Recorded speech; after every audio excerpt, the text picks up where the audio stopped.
22. Quiero hablar sobre el tema el origen de la iglesia de Cristo y su naturaleza. El origen de la iglesia de Cristo y su naturaleza. Efesios 1, 22 y 23. Alabado sea nuestro Dios para siempre. ¿Lo tenemos? Leemos la palabra en el nombre del Padre, del Hijo y del Espíritu Santo. Efesios 1, 22 al 23. Y sometió todas las cosas bajo sus pies, y la dio por cabeza sobre todas las cosas. ¿A quién? A la iglesia, la cual es su cuerpo, la plenitud de aquel que todo lo llena en todo. Pueden sentarse.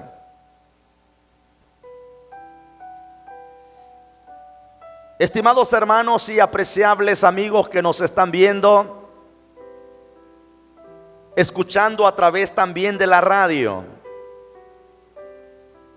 El pueblo de Dios comenzó con Adán y Eva en el jardín del Edén. La Biblia dice que Dios los creó a su imagen y a su semejanza. Lo que significa es, o lo que quiere decir es, que ellos fueron creados para tener comunión con Dios. Ellos fueron creados para tener armonía con Dios, para vivir con Dios, para estar con Dios. El ser humano fue creado con esa condición. Sin embargo, estamos conscientes que ellos se rebelaron. Ellos pecaron contra Dios, desobedecieron a los mandamientos que Dios les había dado. Hicieron lo que a ellos les convenían. Y Dios, hermanos, en su amor y en su misericordia, a pesar de todo, no lo rechazó, sino que Dios prometió enviar un redentor, un libertador. La Biblia dice en el libro de Génesis capítulo 3, verso 15: y pondré enemistad entre ti y la mujer, entre tu simiente y la simiente tuya. Esta te herirá en la cabeza y tú le herirás en el calcañar. ¿Cuántos alaban al Señor? La promesa de la redención se dio en el Génesis, en el jardín del Edén, que Dios iba a redimir, a rescatar al hombre de pecado por la rebelión que ellos habían cometido. Adán y Eva fracasaron, fallaron delante de Dios. Pero más tarde Dios llamó a otro personaje llamado Abraham dentro de una familia de adoradores de ídolos, de adoradores al sol, porque en Mesopotamia, donde vivía Abraham, se adoraban ídolos, se adoraban imágenes, se adoraban estatuas. Pero Dios llamó a Abraham e hizo un pacto con él, prometiéndole Dios, hermanos queridos, que él iba a estar con él y que su descendencia iba a ser poderosa en la tierra e iba a ser también de bendición al mundo entero. En Génesis capítulo 17, versículo 7, Dios le dice a Abraham: y estableceré mi pacto entre mí y ti, y tu descendencia después de ti en sus generaciones, por pacto perpetuo, para ser tu Dios. Y él, oiga esto, de tu descendencia después de ti. Dios hizo un pacto conocido como el pacto abrahámico con Abraham, el padre de la fe, el padre del pueblo judío y el padre del pueblo árabe también. Dios prometió a Abraham darle, mis hermanos queridos, por heredad una tierra y convertirlo en una nación poderosa, en una nación grande, y bendecirlo, para que Abraham fuese de bendición a las demás naciones, porque el plan de Dios de llamar a Abraham y hacerlo un pueblo y que se levantase una descendencia era para que de ahí la bendición saliera para todas partes, para todos lados. Prueba de eso es que en Génesis capítulo 12 versículo 3 Dios le dice a Abraham: bendeciré a los que te bendijeren, y a los que te maldijeren maldeciré, y serán benditas en ti todas las familias de la tierra. ¿Cuántos creen que hay bendición de Dios a través del pueblo de Israel? Hay bendición de Dios a través del pueblo de Israel. Amados, esta bendición está porque Dios dice: voy a bendecir a los que te bendijeren, y a los que te maldijeren voy a maldecirlos también. Y todos aquellos que se han rebelado contra Dios y han hablado contra Israel y han maldecido a Israel han fracasado. No sé si ustedes se dieron cuenta últimamente en un congreso, un funcionario del Congreso estaba hablando sobre Israel, y estaba, mis hermanos queridos, haciendo una exponencia de lo que los israelitas estaban haciendo. Y en medio de esa furia que hubo en él, empezó a maldecir a Israel, a decir cosas terribles contra Israel. No había terminado de hablar cuando aquel hombre había muerto de un paro. ¿Se dieron cuenta ustedes de esa noticia? Sí. ¿Saben por qué? Porque hay una promesa de Dios para ese pueblo: bendeciré a los que te bendijeren. Por eso hay que bendecir siempre a Israel, hermanos queridos, como una nación poderosa. Dele fuerte ese aplauso. Bendito sea Israel. La paz sea sobre sus muros, la paz sea sobre Jerusalén. Dios dijo: voy a bendecir a los que te bendigan. Y cuando Dios le dio la promesa a Abraham, empezamos a ver que Dios quería que ese pueblo fuese luz a las naciones, que ese pueblo fuese de bendición a las naciones, que ese pueblo exaltase el nombre de Dios, llevase el nombre de Dios. Y más tarde vemos que de Abraham nace Isaac, de Isaac nace Jacob, de Jacob, hermanos queridos, su nombre es cambiado por Dios, porque Jacob significa usurpador, y Dios le cambia el nombre y le pone Israel. Israel significa príncipe de Dios. Y de ahí, mis hermanos, nacen lo que son las 12 tribus de Israel. Y el resto del Antiguo Testamento que nosotros tenemos, de alguna forma involucra lo que es el trato de Dios con Israel. Usted va a leer el Antiguo Testamento, y en el Antiguo Testamento, mis hermanos, el trato es con Israel, con la nación de Israel. La nación de Israel, promesa de Dios a Israel, promesa, pacto de Dios y todo eso. Pero en el Nuevo Testamento la cosa cambia. En el Nuevo Testamento ya hay una diferencia, ya hay algo distinto, mis hermanos, y aparece un pueblo. Dice Pedro que ese pueblo fue llamado por Dios y es un real sacerdocio, y es una nación santa, y es un pueblo adquirido por Dios para que anuncien las virtudes de aquel que lo llamó de las tinieblas a su luz admirable. Ya en el Nuevo Testamento aparece un pueblo distinto, un pueblo diferente. Aparece, hermanos queridos, el inicio, la fundación, la creación de un pueblo que Dios va a llamar también, que Dios va a establecer también, que Dios va a sacarlo, así como sacó a Eva del costado de Adán. Así Dios también va a sacar a un pueblo del costado de nuestro Señor y Salvador Jesucristo, y es la iglesia de Dios, la iglesia del Señor. Hay por lo menos 2 porciones donde Jesús mencionó la iglesia sin que la iglesia todavía estuviese.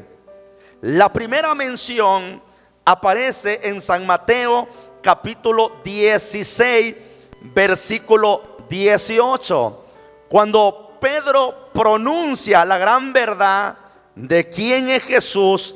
Ahí aparece por primera vez de los labios de nuestro Señor Jesucristo la palabra iglesia, porque Jesús le dice a Pedro: bienaventurado eres Simón, hijo de Jonás, porque esto no te lo reveló carne ni sangre, sino mi Padre que está en los cielos. Y le dice: y yo te digo que tú eres Pedro, y sobre esta roca edificaré, ¿qué? Mi iglesia. Escuche bien eso, porque la iglesia no es del hermano Julano, no es del hermano Sutano, no es del pastor tal, del apóstol tal, del profeta. La iglesia es de Cristo. Fundaré, dice, edificaré mi iglesia. La iglesia le pertenece a Jesús de Nazaret. Dele fuerte ese aplauso a Dios. Usted le pertenece a Cristo. Usted es de Cristo. Ahí aparece la primera ocasión, iglesia. Y la segunda parte, en el Nuevo Testamento, y especialmente en los evangelios, que aparece la iglesia, es ya como una institución. Jesús toma ya la iglesia como establecida ya, y que la iglesia va a jugar un papel de intermediación entre sus miembros, entre las personas que lo van a componer. La palabra iglesia tiene varias connotaciones, varias, hermanos, formas de poder explicar. La iglesia significa asamblea, significa los llamados, los apartados, los puestos aparte, los separados. Entonces Jesús menciona en segundo lugar la iglesia ya como un ente regulador de problemas, conflictos. Porque Jesús dice: miren, si alguien tiene algo contra un hermano, Mateo capítulo 18, versículo 17, si alguien tiene algo con un hermano, vayan y platiquen ustedes solo, no le digan a nadie. Si el hermano no entiende, llévense a uno o a dos testigos, porque en boca de 2 o 3 testigos cuente todo asunto. Pero si tampoco no entiende, entonces dice Jesús: díganlo. ¿A quién? A la iglesia. Menciónenlo a la iglesia, para que la iglesia se encargue. Porque la iglesia tiene en sí potestad, tiene autoridad. La iglesia tiene autoridad, hermano, de excomulgar.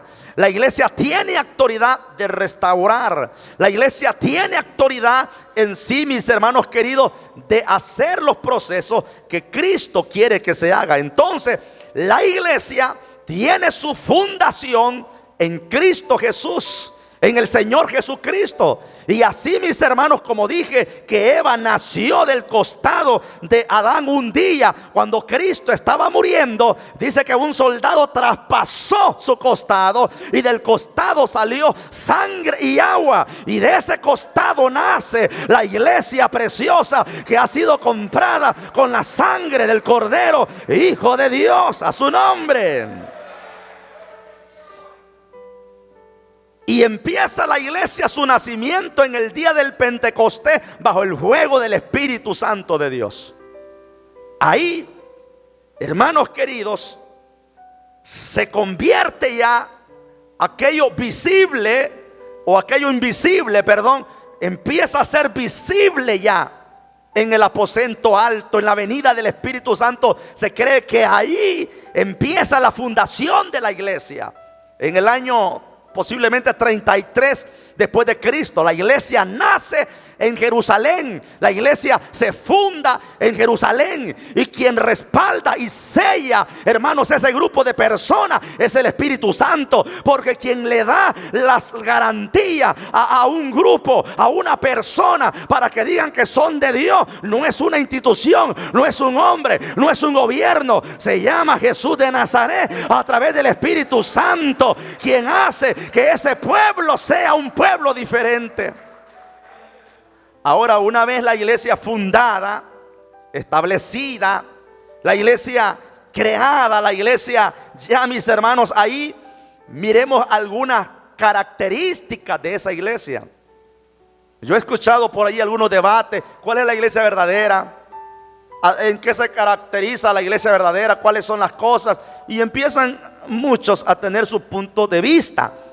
Pero yo quiero en esta hora, no en sí en un debate en sí, sino que en una enseñanza, lo que estoy haciendo, manifestarle las características que tiene la iglesia de Cristo, la iglesia que Jesús fundó, la iglesia que Jesús, hermanos, compró con su sangre preciosa. En primer lugar, y esto es muy fundamental y es muy importante, es que la iglesia de Cristo mantiene una unidad en sí.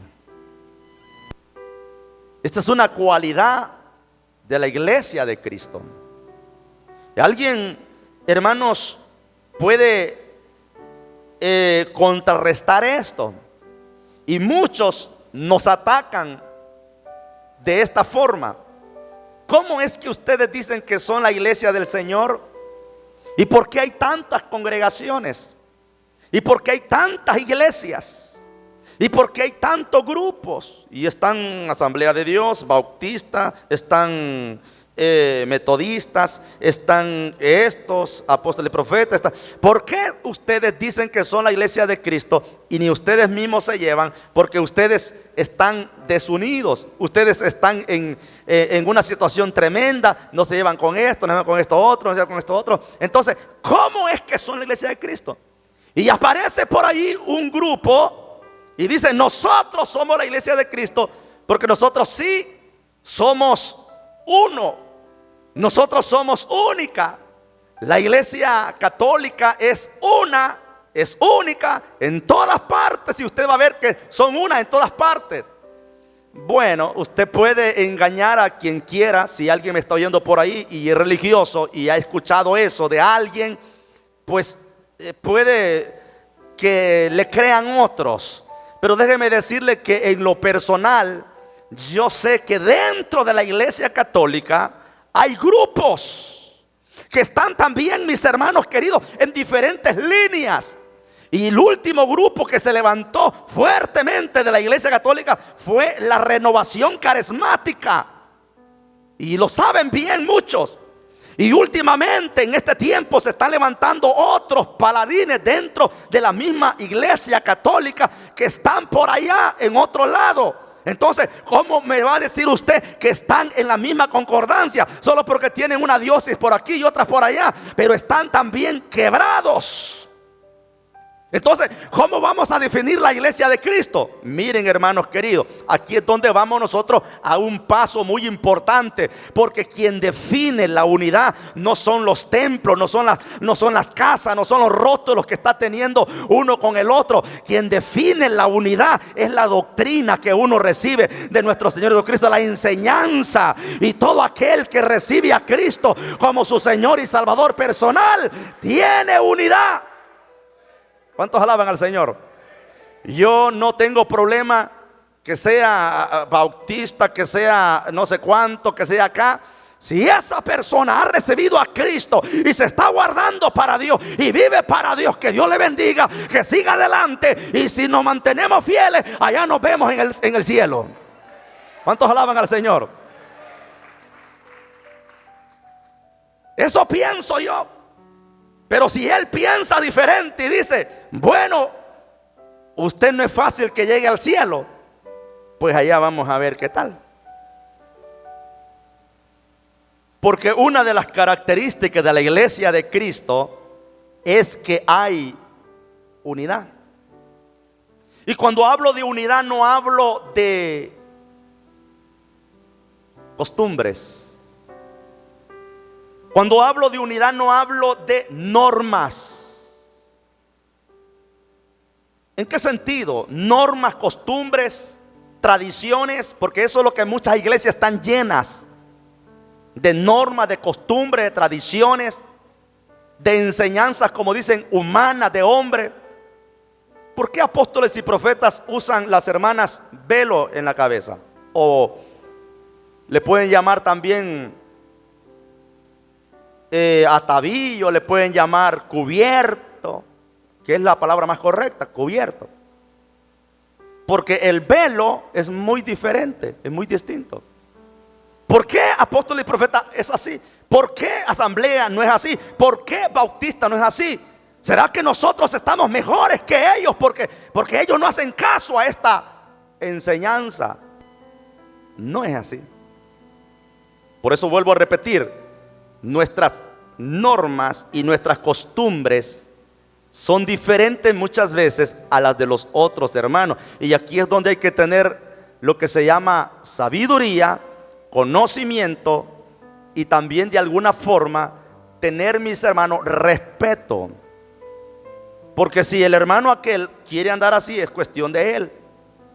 Nosotros en nuestra iglesia, desde que la iglesia Apóstoles y Profetas empezó con esta norma. Los hermanitos, antes era peor, porque los hermanitos creían que si alguien no se ponía esto, estaba en pecado. A tal grado que anteriormente las hermanas dormían hasta con la señal. Solo se la quitaban para bañarse. Y por lo demás andaban. Porque los hermanitos que trajeron el evangelio, gloria a Dios, bendito Dios, y Dios les bendiga a ellos. Pero ellos trajeron el evangelio, pero ellos leían la Biblia a su forma. Y tomaban aquella palabra así, decían, así es. Bueno, todavía, hermanos, aquí en Santa Rosa de Lima me contó un anciano que cuando la iglesia empezó aquí en Santa Rosa de Lima, cuando empezó, aceptó una enfermera. Que un profesional aceptara no era favorable, porque el profesional siempre se cree que tiene una mentalidad más por ahí. Entonces la hermana aceptó al Señor siendo enfermera. Y sabe, y eso es una realidad lo que le estoy mencionando. Vino el pastor mandó a llamar a los ancianos de la iglesia, en otro lugar, los líderes de la iglesia, y les contó que había una hermana enfermera que había aceptado y no hallaban cómo hacer, si recibirla o no recibirla, porque era enfermera. Pero ¿cuál era el problema, creen ustedes? El problema era que como la enfermera tenía que poner inyecciones, tenía que poner suero, tenía que poner esto, y ella sacaba sangre. Entonces, la Biblia dice que Dios aborrece, que Dios abomina las manos derramadoras de sangre. Proverbios capítulo 6 versículo 16. Entonces dijeron, la hermana, ¿cómo va a ser? Número uno, renuncia al trabajo, renuncia a la enfermería. ¿O qué piensa? Y vinieron los hermanos y le explicaron a ellos, pongan atención, hermanitos, le explicaron a ellos qué van a hacer. Y reunieron a la hermanita. Y cuando reúnen a la hermanita, muy sabia la hermana, le dicen ellos, hermana, la Biblia dice que Dios abomina las manos derramadoras de sangre. Usted tiene una sola opción: deja ese trabajo y se mete a otro para que le sirva a Dios, o no sé qué va a hacer usted. ¿Sabe qué dijo la hermanita? Una mujer muy tranquila, muy humilde. Le dijo: hermanos, para ustedes es problema mi profesión. Ellos no lo miraban como una profesión. Por eso digo los hermanos anteriormente. Ellos no ven ustedes problemas en mi profesión. Es que, hermana, usted cada vez que pone una inyección saca sangre. Y la Biblia prohíbe eso. Le dijo a la hermanita: no se preocupen, hermanos. No se preocupen, hermanitos queridos. Los amo en el Señor. Pero no se preocupen. Yo no voy a congregarme con ustedes aquí. Se fue para otra iglesia que estaba por allí. Y bueno, los hermanos dicen que fue una hermana muy servicial en la iglesia, sirviéndole a Dios y tantas cosas más. Ahora, ¿por qué los hermanitos líderes nuestros lo hicieron? No lo hicieron por prejuicio, porque muchas veces hay prejuicio. No lo hicieron por maldad.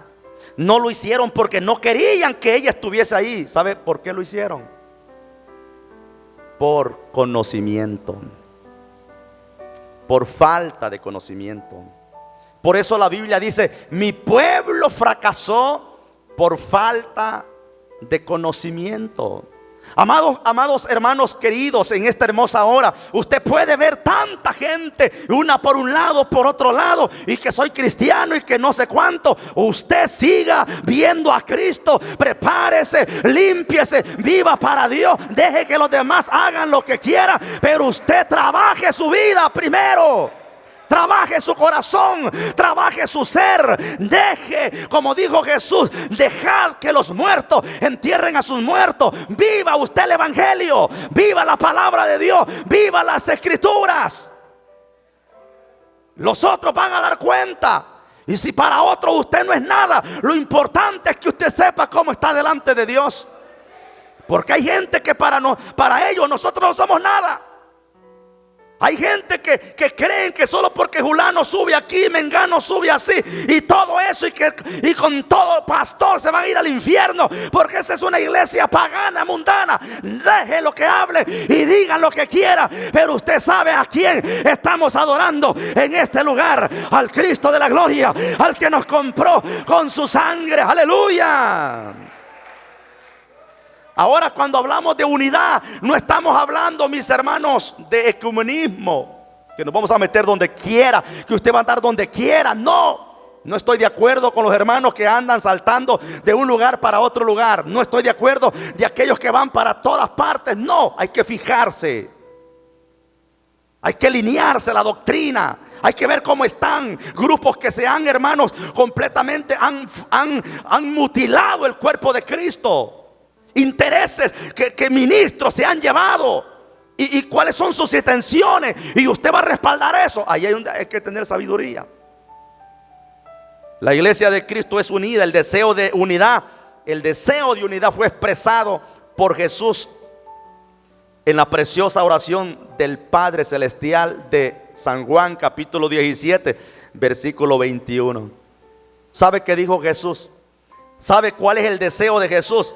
El deseo de Jesús es esta: para que todos sean uno, como tú, oh Padre, en mí y yo en ti también, en ellos sean uno en nosotros, para que el mundo crea que tú me enviaste.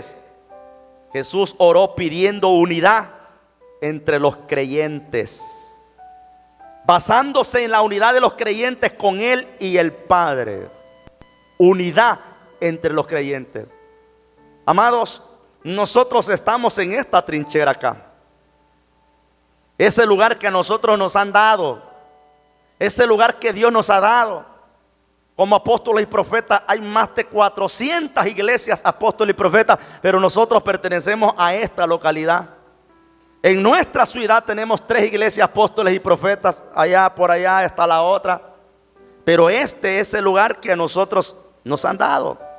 Y aquí es donde nosotros, mis hermanos, tenemos que fomentar lo que se llama la unidad, el compañerismo y poder irnos comprendiendo como la palabra del Señor dice, porque los cristianos pueden conocer la unidad entre ellos mismos si viven unidos con Dios. No me diga que usted vive unido con Dios, que vive en amor con Dios y no le habla a su hermanito. No nos engañemos. Dios nos puede ser burlado. Si no amamos al hermano que lo vemos, ¿cómo vamos a amar a Dios que no lo vemos? No, yo amo a Dios, pero el pastor es viejo que lo va a andar queriendo. Yo amo a Dios, pero a esta mujer. Yo amo a Dios, pero no os engañéis. Dios no puede ser burlado. Solamente los que tengan unidad, comunión con Dios, es que pueden llegar a tener unidad con el hermano, independientemente cuál sea su forma. Porque yo sé que hay modos horribles, yo sé que hay temperamentos costosos, yo sé que hay gente que no se aguanta ni ella sola, no los aguantan ni en la casa, pues. Algunos de ustedes que están aquí no nos aguantan ni en la casa, desean que no estén, desean que no lleguen. Y vienen a dar batería también a la iglesia. Problemas en la sociedad. Hay gente que no puede estar en ninguna directiva porque no lo aguantan. No puede ser un buen ciudadano. Problemas con el gobierno, problemas con la gente. Hay gente en esta comunidad, hay gente en esta colonia que para algunos líderes es costoso tratar con ellos. Tienen una situación crítica. Hay autoridades, hermanos, que les cuesta tratar con algunos. ¿Cómo se le llaman? Los que andan en carro. Transeúntes. Hay gente que es cruel, que es malcriado. El policía, discúlpeme, permítame los papeles. ¿Para qué? Le están pidiendo los papeles, señor. No le voy a hacer una revisión. ¿Y por qué? Yo no sé cuánto. Hay gente que es terrible. Cuesta. Los comportamientos, los temperamentos. Por eso, hermanos, hoy en este tiempo estamos críticos. Está terrible. Y por eso hoy la profesión de psicólogo, de psiquiatra, de neurociencia, cuántas cosas más están dando, porque están investigando el comportamiento del ser humano. ¿Cómo es? Pues se está dando. Y van a poner psicólogos en las escuelas porque hasta los hipotes están terribles con esos modos feos que tienen. Los maestros no vayan que hacer ya. ¿Y por qué salió el cipote así? Mire el papa cómo es. Mire la mamá cómo es. Mire la mamá. Si es que hay un dicho que dice que de tal. Amén, gloria a Dios. Amados, el único que puede cambiar si queremos, porque si usted no quiere tampoco, Jesús es Jesús de Nazaret. Jesús puede cambiarlo, Jesús puede transformarlo, Jesús puede hacer diferente. Entonces los cristianos pueden conocer la unidad entre ellos si viven unidos a Dios. La unidad es la esencia del cuerpo, porque un cuerpo desmembrado ya no es cuerpo, sino muchos miembros, según la palabra del Señor. El día que usted se vaya apartando de la iglesia, apartando de la obra, usted va a ser un miembro mutilado. No va a sentir sabor. Usted está retirado de todo, no siente sabor, no le siente nada. Un dedo cortado se pudre. Un miembro apartado de la obra de Dios, apartado de la iglesia, apartado de toda esta vitalidad que hay aquí, se pudre. Por eso es necesario la unidad. Por eso es necesario el acercamiento. Por eso es necesario la comunión. ¿Sabe qué dice 1 Corintios 1:10? Os ruego pues, hermanos, por el nombre de nuestro Señor Jesucristo, que habléis todos una misma cosa, que no haya entre vosotros divisiones, sino que estéis perfectamente unidos en una misma mente y en un mismo parecer, sacando la obra hacia adelante. Y el hecho que algunas veces no se haga lo que uno quiere no significa que no puede haber unidad. Por ejemplo, algún hermanito me dice a mí: pastor, a mí no me involucra en cuestión de listas, pero yo voy a apoyar la iglesia donde sea. No hay problema. Eso es unidad. No hay problema. Él no se siente bien, pero no, si los hermanos quieren que hagan, pero yo mejor voy a dar este dinero. Excelente. El problema es que diga: no, yo no estoy de acuerdo, y que no sé cuánto, y que eso es del diablo, y que eso no sé qué, y que aquí, que allá, y hace un revoltijo terrible, y está diciendo a los hermanos: y usted va a hacer eso, y empieza a armar una guerra. Entonces se pierde la unidad, se pierde, mis hermanos, el compañerismo, porque usted ya no está en una misma mente y en un mismo parecer. Porque lo que estamos haciendo no es para el antojo de alguien, no es para satisfacer un capricho de alguien, sino es para la obra de nuestro Dios. ¿Cuántos dicen gloria a Dios en esta hora? La iglesia de Cristo, otra característica es que es santa.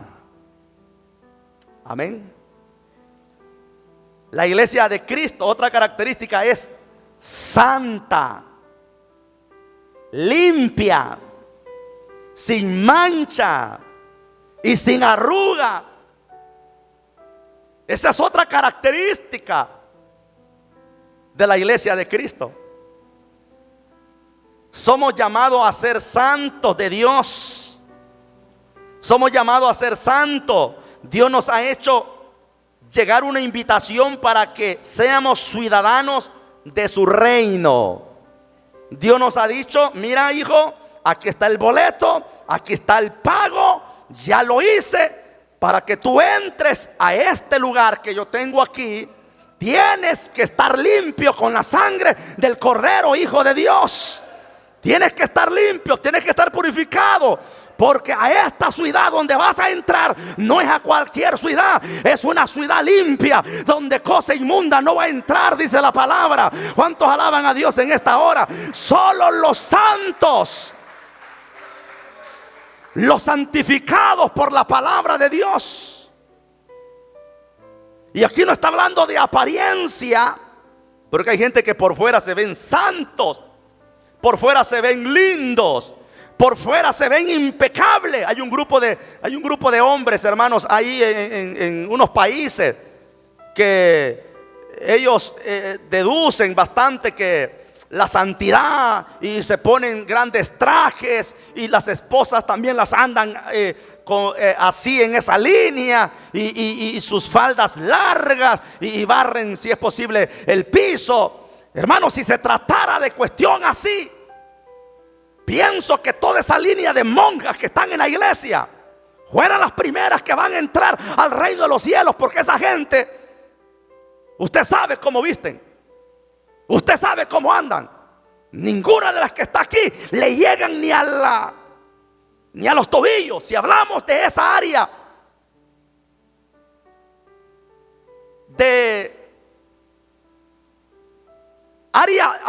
de presentación. Y si nos vamos más allá, vámonos para los musulmanes.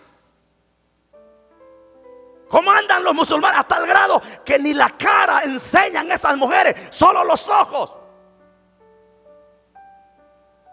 Hay gente que le está tirando bastante, y que no sé cuánto, y que no sé qué. Yo no estoy en contra, mis hermanos queridos, y hablo siempre de una santidad por dentro y una santidad por fuera, y hablo de la honestidad, y hablo de tantas cosas. Pero lo importante es que su corazón de veras esté limpio delante de la presencia del Dios Todopoderoso. Aleluya. Porque puede ser que por fuera esté limpio como los fariseos, pero por dentro esté lleno de huesos muertos, como dice la palabra. Por eso Jesús le dijo: hipócritas, límpienlo de adentro primero y después arréglenlo de afuera. Porque se miraban bonitos. Y Jesús, sabiendo la cultura, porque hay cultura, la cultura es una situación tremenda. Y dentro de la cultura de ellos, Era una normalidad ese estilo de formas. A veces hay cositas que las desconoce, como uno a saber de qué aprende a veces. Pero la cultura israelita, habían formas de distinguir a las personas de una, de otra y así. Pero Jesús está llamando a la iglesia a una santidad. La palabra santidad, tanto en el Antiguo Testamento como en el Nuevo Testamento, tiene el mismo significado. ¿Sabe qué significa santidad? Significa apartado, separado, consagrado para Dios. Eso es santo. Esa es la palabra santidad. Separado para Dios. ¿Por qué nosotros el domingo, en vez de irnos para el campo, para el estadio, para la feria, nos venimos para la iglesia? Porque estamos separados.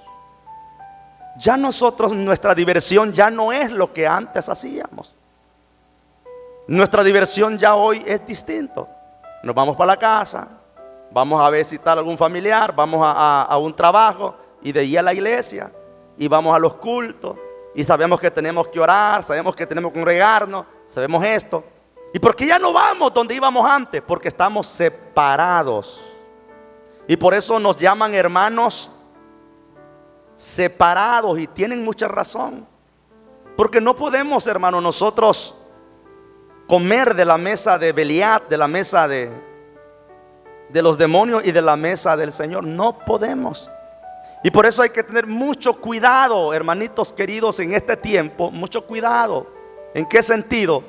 No se ve bien, escuche bien esto, no se ve bien que solo por complacer a su familiar, solo por complacer a su familia, usted vaya a sentarse, como dice la palabra, en sillas de escarnecedores. Su familia no es cristiana y están celebrando, y hay cerveza, y hay guaro, y hay cigarro, y usted en medio de esa gente ahí. A eso se le llama participar de la mesa de los demonios y de la mesa del Señor. No cuadra. No digo que usted va a ser extraño no digo que usted no va a llegar, que usted no lo va a visitar. ¿Cómo no? Porque es su familia. Pero usted sabe lo que van a hacer. Usted sabe el dechongue que va a hacer. Usted sabe la fiesta que va a hacer. Usted sabe todo eso. ¿Cómo se va a sentir usted? Miren, hermano, yo estuve en un congreso porque fue una obligación en la Universidad de Costa Rica, y tenía que estar 3 días en ese congreso. Y me fui con los compañeros. Nadie era cristiano, nadie. Íbamos a la universidad desde las 7 de la mañana hasta las 6 casi de la noche. Ahí comíamos, pero había lugar para poder salir en la noche. Y los muchachos, compañeros míos, del hostal salían a esa hora, llegaban a la 1 de la mañana, a las 2 de la mañana, unos tragueados, otros hermanos borrachos, muchachas que la llevaban chineadas, entre otros por ahí. Y la gran desgracia mía, no andar pistos para pagar un local aparte. Terrible, no tener dinero para ir a pagar, hermana Clary, un lugar aparte, estar aparte. No lo hacía porque no lo iba a hacer porque no puedo estar con ellos. No, sino que porque no me dejaron dormir en esos 3 días. Es terrible no tener pisto, hermano Felipe. Llegará un momento, hermano Timoteo, que el dinero va a desaparecer. En el futuro dicen que el dinero va a desaparecer. Pero para mí eso no es noticia ni es alarmante, porque para mí ya día desapareció. Ya día no lo veo, hermano Moisés. Entonces, mis hermanos queridos, aquí donde uno tiene que tener cuidado. Usted vaya, visite. Oh, ¿cómo está, hermano? ¿Cómo está, tío? ¿Cómo está? Mucho gusto. Y abrácelo. Y bese a su tía. Y haga lo que puede hacer. Y tiene comida, coma comida. Y dele gracias a Dios. Pero usted sabe hasta dónde va a llegar.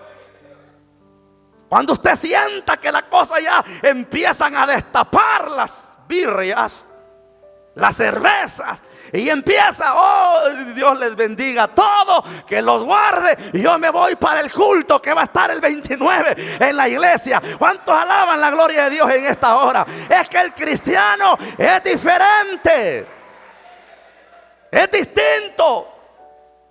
Vuelvo a repetir, no es problema. A usted lo invitó su mejor amigo que se va a casar y que no sé cuánto. Sea amigo. La Biblia dice que el que es amigo debe demostrarse amigo. El problema, mis hermanos, es ya estar participando en pecados ajenos, como dice la palabra del Señor. Entonces, Dios reúne un pueblo porque está separado y reservado para el final. Termino con esto. Primera de Pedro 1:15. El Señor dice: si no, como aquel que os llamó es santo, sé también vosotros santos en toda vuestra manera de vivir. Oiga esto, porque escrito está: sé santo, porque yo soy santo. Amados, la santidad no es una opción, la santidad es un mandato. Y esto es personal. Personal. Si el que está a su lado no quiere ser santo, no quiere tener la santidad, problema. Usted busque la santidad. Porque sin paz y sin santidad nadie verá al Señor. Den un fuerte aplauso al Señor y póngase de pie en esta hora.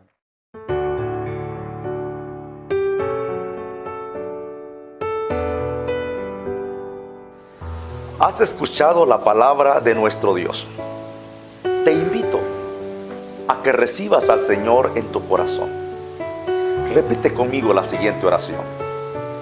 Señor Jesucristo, reconozco que soy pecador. Creo que eres Dios y que moriste en la cruz por mis pecados. Me arrepiento y te pido perdón. Límpiame con tu sangre preciosa. Escribe mi nombre en el libro de la vida y séllame con tu Espíritu Santo. Amén. Si has hecho esta oración, hoy eres hijo de Dios.